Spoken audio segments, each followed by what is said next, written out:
সোমবার পুচরা গ্রাম পঞ্চায়েতের অন্তর্গত মদনপুর মহরম কমিটির পক্ষ থেকে 7টি লাঠি খেলার টিমকে নিয়ে কম্পিটিশন হয়ে গেল।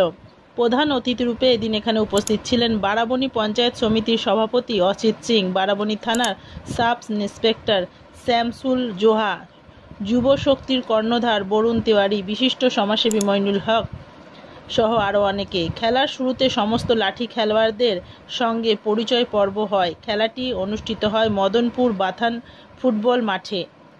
এদিন এখানে ভিড় ছিল চোখে পড়ার মতন। Green Asansol, clean Asansol. উনি আসতে পারেন, ব্যস্ত ছিল। উনি প্রতি বছর এখানে আসার চেষ্টা করে, আমরাও চেষ্টা করি সবসময় আসার মদনপুরে। মহরম চারিধারে হচ্ছে, কালকে দমায়িত হয়েছিল, কালকে রামপুরে আছে। একটা ভ্রাতৃত্ববোধের প্রতীক। সমস্ত ধর্ম বর্ণ আমরা একসাথে বারাবণীতে সমস্ত উৎসব পালন করি। গোটা ভারতবর্ষে যখন একটা সাম্প্রদায়িক হানাহানি চলছে, পশ্চিমবঙ্গ কিন্তু তার ব্যতিক্রম। আমরা এখানে সকলে শান্তিতে বসবাস করি এবং সকল ধর্মকে আমরা নিজের ধর্ম বলে মনে করি এবং যে যার ধর্ম যেটাই যেমন পালন করছে সেটাকে সকলেই সেটাকে মান্যতা দেওয়া উচিত।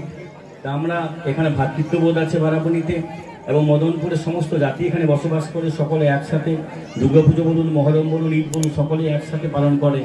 তাই সকলকে আবার মহরমের অনেক অনেক শুভেচ্ছা জানাচ্ছি। আপনারা ভালো করে খেলুন, প্রশাসনও আপনাদের সাথে আছে, একটু শান্তিপূর্ণ বজায় রাখবেন এই বলে। কেননা এখন আপনারা বুঝতেই পারছেন চারিধারে এমন একটা পরিবেশ, অশান্তি পরিবেশের সৃষ্টি করার চেষ্টা করে, ছোটো ঘটনাকে কেন্দ্র করে বড় ঘটনা দেখার চেষ্টা করে, কখনো উত্তরপ্রদেশ, কখনো ওই বাংলাদেশের ঘটনাকে পশ্চিমবঙ্গে চালিয়ে দেওয়ার চেষ্টা করে।